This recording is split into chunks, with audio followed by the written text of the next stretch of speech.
숨겨진 기업부터 다양한 ETF들을 소개해드리는 나숲입니다. 오늘은 미국 월배당 ETF들을 총 정리해보는 시간을 가져보려고 합니다. 배당률 순서대로 영상을 준비해봤으니 이 부분 참고하셔서 시청하시면 좋을 것 같습니다. 오늘 알아볼 첫 번째 ETF는 바로 DGRW입니다.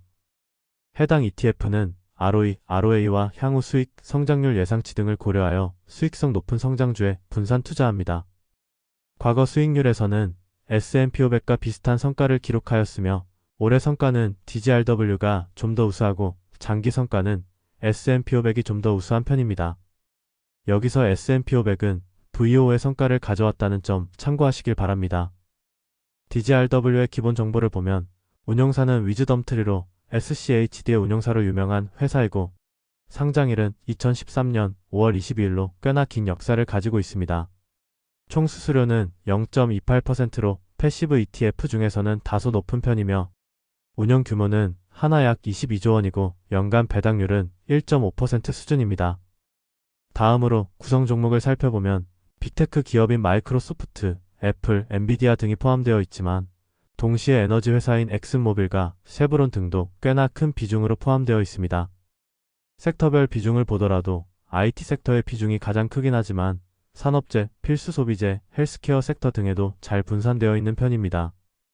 DGRW의 배당 기준일과 배당 지급일은 모두 매달 말이며 최근 3년 연평균 배당 성장률은 3.5%로 그리 높은 편은 아니었습니다. 같은 기간 VO의 연평균 배당 성장률이 7.2% 정도였기 때문에 S&P 500이 얼마나 대단한 지수인지 다시 한번 느낄 수 있습니다. 아무튼 배당 내역을 보면 매달 배당 변동성은 큰 편이지만 중장기적으로는 우상향하는 추세를 보이고 있습니다. 마지막으로 DGRW의 현재 주가는 79.7달러로 하나 약 11만 5천 원이며 주가는 최근 10년 동안 156% 상승하였습니다. 중간중간 하락은 많이 있었지만 꾸준히 우상향하였고 장기적으로 준수한 성과를 내고 있습니다. DGRW는 S&P 500보다 좀 더 다양한 산업군에 투자하고 월배당을 받길 원하시는 분들께 적합할 수 있으며 단순히 적립식 매수로 모아가길 원하신다면 S&P 500 나스닥 100 지수 추종 ETF를 계속 모아가시는 게 가장 강력한 전략이 될 것입니다. 오늘 알아볼 두 번째 ETF는 바로 DIA입니다. 해당 ETF는 미국 대표 지수 중 하나인 다우존스 30 지수를 추종하는 ETF로 종목 구성 방식이 많이 낡았다고 평가되기도 하지만 가장 긴 역사를 가진 대표 지수로 한 번쯤은 살펴보는 것이 좋다고 생각합니다. 물론 과거 수익률은 장기적으로 S&P 500 대비 저조한 성과를 기록하였습니다. DIA의 운용사는 SPY의 운용사로 유명한 스테이트 스트리트이며 상장일은 1998년 1월 14일입니다. 총 수수료는 0.16%이며 운용 규모는 하나 약 52조 원이고 연간 배당률은 1.5% 수준입니다. 다음으로 구성 종목을 살펴보면 골드만삭스, 유나이티드 헬스그룹, 마이크로소프트 등 모두들 한 번쯤은 들어봤을 만한 미국의 대표 기업들이 주로 포함되어 있습니다. 이외에도 캐터필러와 암젠, 맥도날드 등을 확인할 수 있고 섹터별 비중을 보면 금융 섹터의 비중이 가장 높습니다. 다우존스 30 지수는 종목별 비중을 산출할 때 시가총액이 아닌 한 주당 가격을 기준으로 하기에 골드만삭스, 유나이티드 헬스그룹 같이 한 주당 가격이 500달러를 넘을 정도로 비싼 기업들의 비중이 큽니다. DIA의 배당 기준일과 배당 지급일은 모두 매달 중순이며 최근 3년 연평균 배당 성장률은 4.36%입니다. 그리고 배당 내역을 보면 매달 배당 변동성은 큰 편이지만 상장 이후 중장기적으로는 우상향하는 추세를 보이고 있습니다. 마지막으로 DIA의 현재 주가는 420.41달러로 하나 약 61만 원이며 주가는 최근 10년 동안 132% 상승하였습니다. 대부분의 종목들이 그렇듯 중간중간 하락은 많이 있었지만 꾸준히 우상향하였고 장기적으로 준수한 성과를 내고 있습니다.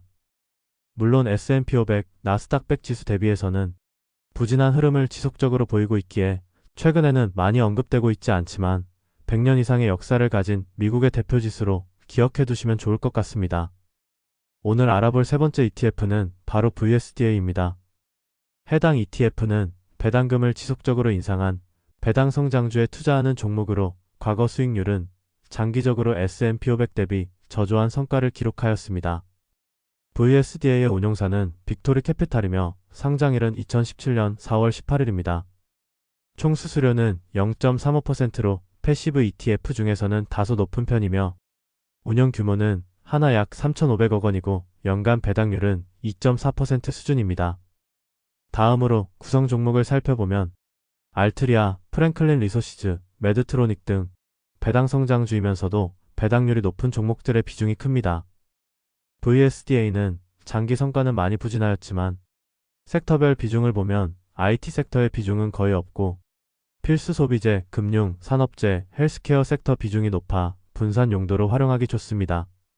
VSDA의 배당 기준일과 배당 지급일은 모두 매달 중순이며 최근 3년 연평균 배당 성장률은 20.31%입니다. 앞으로도 20% 정도의 배당 성장률을 기대하는 것은 힘들겠지만 현재까지는 배당 성장 속도가 굉장히 빠른 편이고 배당 내역을 보면 매달 배당 변동성은 큰 편이지만 상장 이후 중장기적으로는 우상향하는 추세를 보이고 있습니다. 마지막으로 VSDA의 현재 주가는 50.95달러로 하나 약 74,000원이며 주가는 2017년 4월 18일 상장 이후 100% 상승하였습니다. 개인적으로 VSDA는 분산 용도로 활용하다가 다른 종목들 대비 수익률이 좀 올라왔다 싶을 때 일부 매도하는 방식으로 투자하면 좋을 것 같다고 생각합니다. 오늘 알아볼 네 번째 ETF는 바로 채권 투자 종목들입니다. 해당 ETF들은 모두 미국 국채에 투자하는 종목들로 표면 아래에 있는 듀레이션을 보시면 단기 국채 ETF인지 장기 국채 ETF인지 알 수 있습니다. 듀레이션이 길수록 금리 변화에 주가가 민감하게 반응한다고 이해하시면 됩니다. 따라서 장기적으로 금리 인하 시의 성과를 노리신다면 IF, TLT 등을 활용하시는 게 좋고 남는 달러 자산을 예치해두는 느낌이라면 SGOV, SHY 등을 활용하시는 게 좋습니다. 해당 종목들은 총 수수료는 조금 더 높을지 몰라도 거래량은 다른 종목들 대비 매우 많기 때문에 바로바로 거래가 체결되고 호가 스프레드도 적다는 장점이 있습니다. 오늘 알아볼 다섯 번째 ETF는 바로 JPI입니다. 해당 ETF는 방어 주식과 ELN 등의 파생 상품에 함께 투자하는 액티브 종목으로 과거 수익률은 장기적으로 S&P 500 대비 저조한 성과를 기록하였지만 낮은 변동성과 연 7% 수준의 현금 흐름 창출을 기대해 볼 수 있습니다. JPI의 운용사는 JP모건 자산운용이며 상장일은 2020년 5월 20일입니다. 총 수수료는 0.35%로 액티브 ETF 중에서는 저렴한 편이며 운영 규모는 하나 약 57조 원이고 연간 배당률은 6.9% 수준입니다.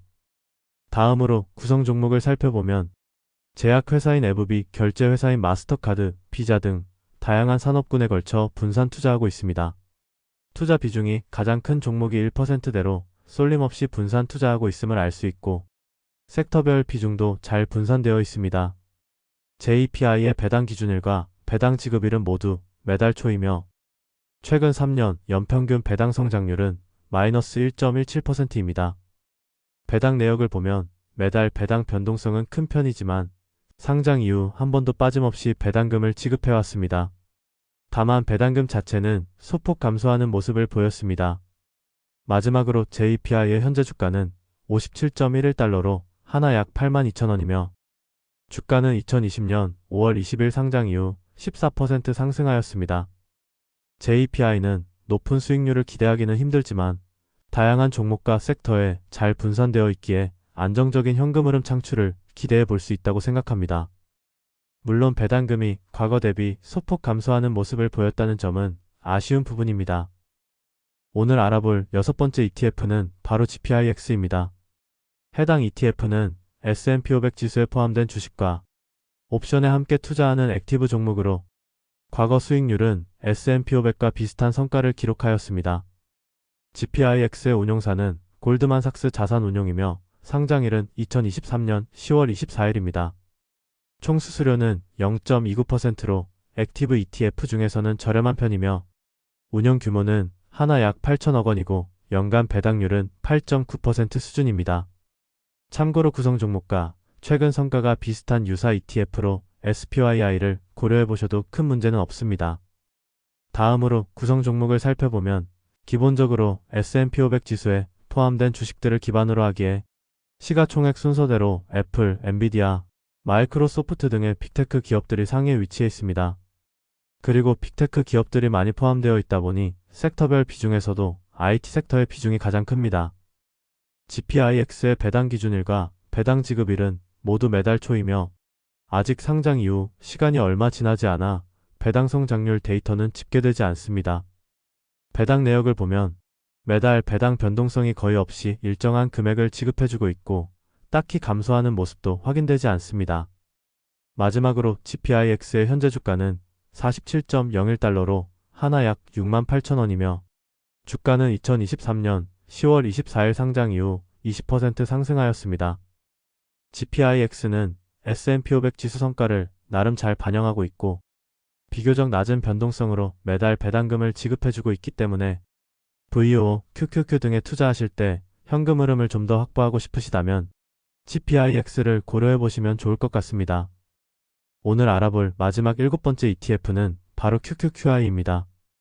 해당 ETF는 나스닥 100 지수에 포함된 주식과 옵션에 함께 투자하는 액티브 종목으로 과거 수익률은 나스닥 100을 오히려 뛰어넘는 성과를 기록하였습니다.